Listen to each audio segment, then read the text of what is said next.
تستمر دولة الاحتلال التركية ومجموعاتها المرتزقة الفاشية في هجماتها القذرة ومجازرها الوحشية على مكونات شمال وشرق سوريا. إن مكونات شمال وشرق سوريا الذين ضحوا في الحرب ضد داعش بأغلى ما يملكون اليوم وبتوافق ضمني من قبل الدولة الأمريكية والروسية يتعرضون للهجمات والمجازر الوحشية من قبل دولة الاحتلال التركي ومجموعاتها المرتزقة من بقايا النصرة وداعش، وها هم مجددا يقدمون تضحيات جسام في صد هذه الهجمات، وتتعرض قراهم ومدنهم ومناطقهم للقصف والدمار.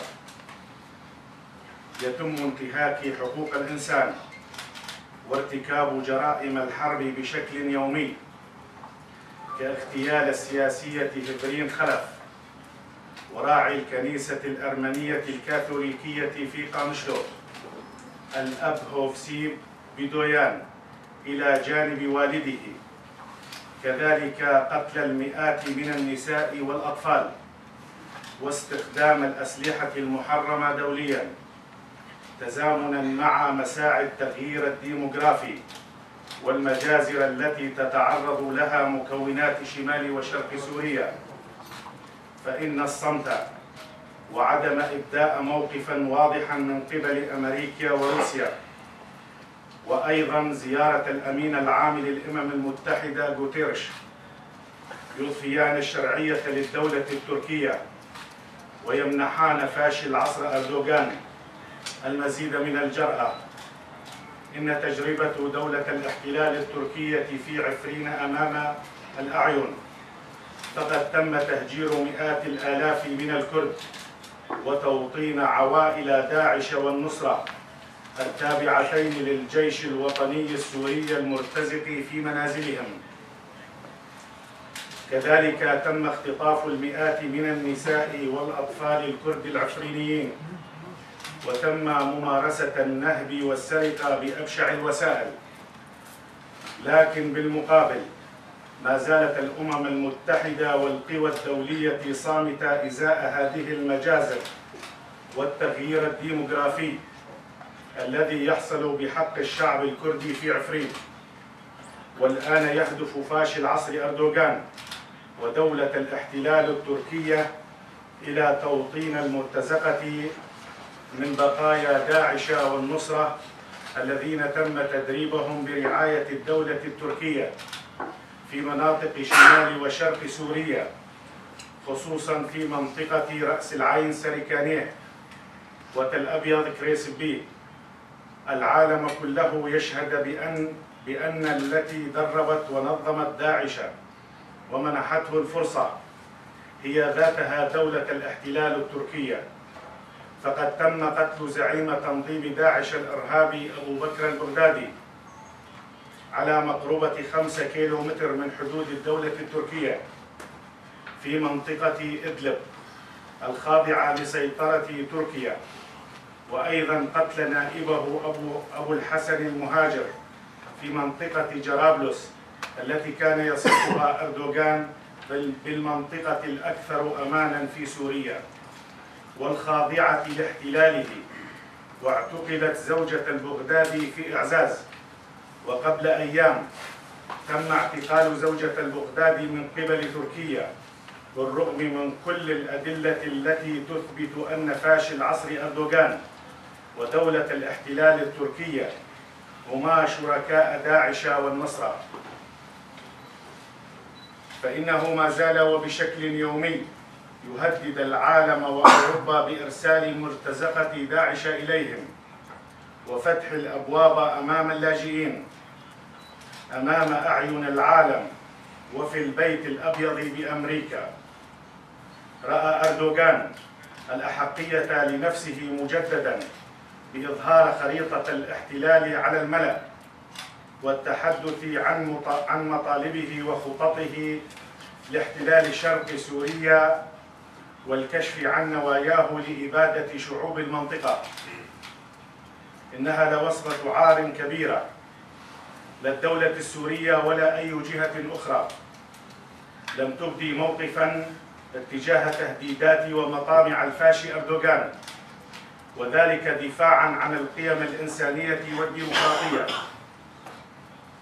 بخصوص مسألة اللاجئين في تركيا، لقد تم اتباع سياسة واستراتيجية ممنهجة من قبل الدولة التركية، فالدولة التركية فتحت أبوابها أمام اللاجئين اتباعاً لخطط ممنهجة، فقد تم تنظيمهم وتوطينهم في تركيا ليتم استخدامهم كتهديد وورقة ابتزاز ضد الإنسانية وأوروبا خصوصاً بشكل غير أخلاقي وبعيداً عن كل المعايير والعربية والسريانية، وضد الهجمات الاحتلالية على شمال وشرق سوريا والتغيير الديموغرافي، وأن يبدوا موقفاً تجاه هذه الوحشية. يبدو جلياً أن دولة الاحتلال التركية استمدت قوتها من اللقاء الذي تم بين ترامب والفاشي أردوغان. يستطيع أردوغان وبكل سهولة أن يقولها في واشنطن بأنه سيعمل على توطين 1,000,000 لاجئ في الرقة ودير الزور. أردوغان كخليفة عثماني ينظر إلى شمال وشرق سوريا على أنها ملك له، ويعتبر سوريا ولاية عثمانية. كان من المتوقع أن يقول ترامب لأردوغان: لا يحق لك احتلال أراضي دولة أخرى والمساس بديموغرافية المجتمعات وارتكاب المجازر والإبادة بحق الكرد والعرب والسريان. وعلى العكس من ذلك ادعى بأن وقف إطلاق النار صامت والكرد راضون عن ذلك. قبل كل شيء هذا الأمر غير صحيح، لا أحد راض عن الإبادة والاحتلال. كيف لمئات الآلاف من الكرد والعرب والسريان الذين يبادون تحت وطأة قصف دبابات ومدافع وطائرات الاحتلال التركي ويتم ترحيلهم قسرا من قراهم ومدنهم أن يكونوا راضون بتوطين أناس غرباء في قراهم ومدنهم؟ لن يكونوا من الكرد والعرب والسريان أحد راض إلا بعد إنهاء الاحتلال وانسحاب القوى الظلامية ودولة الاحتلال التركية من أراضينا. يوجد الآن أكثر من 10,000 من معتقلي داعش الأكثر تطرفاً موقوفين في شمال وشرق سوريا. مكونات المنطقة من الكرد والعرب والسريان وبمساندة التحالف الدولي ضحوا بعشرات الآلاف من الأرواح في الحرب ضد داعش، بعيداً عن موافقة وإرادة مكونات شمال وشرق سوريا. لا يمكن لأحد أن يرى الأحقية لنفسه بتمرير مخططاته وحساباته على مصير ومحاكمة معتقلي داعش إذا لم يتم إنهاء عمليات الإبادة واحتلال الدولة التركية بحق شعوبنا، فإن خطر داعش الأكبر سيظهر من الآن وصاعدا.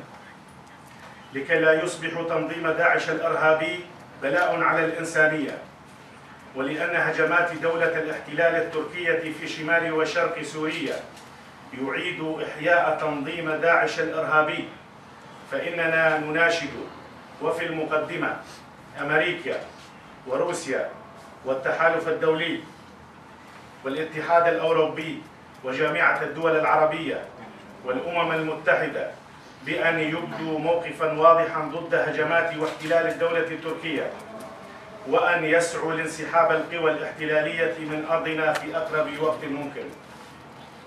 نناشد الحكومة السورية تطوير لغة الحوار والتوافق، فنحن كمكونات شمال وشرق سوريا لم يكن لدينا أي هدف لتقسيم سوريا. الأقوال والاتهامات التي تطلق ضدنا والتي تدعي سعينا لتقسيم سوريا غير صحيحة وبعيدة عن الواقعية. نحن قطعنا الطريق أمام محاولات تقسيم سوريا، ومنذ 8 سنوات نحارب القوى الاحتلالية ومرتزقة داعش والنصرة لحماية تراب ووحدة سوريا، وإن هذا النصر هو فخر لكل شعوب سوريا. مثلما ليس لنا أي نوايا لتقسيم سوريا، يجب على الجميع أيضا الابتعاد عن التفكير بعودة سوريا إلى 8 سنوات قبل الآن. الأفضل هو قبول الآخر وتطوير خطاب الحل اتجاه بعضنا البعض، فلأجل سوريا ديمقراطية تتمتع فيها كافة الشعوب بهويتها وحقوقها. إن مكونات شمال وشرق سوريا مستعدين للقيام بواجباتهم وتحمل مسؤولياتهم، وكمكونات قررنا مسبقا الدفاع عن أرضنا وكرامتنا حتى آخر لحظة، وسنقاوم مهما كانت التضحيات، ولن تستقر سوريا بأي شكل من الأشكال إلا بعد إنهاء الاحتلال وانسحابه من أرضنا. الإدارة الذاتية لشمال وشرق سوريا 17 تشرين الثاني 2019.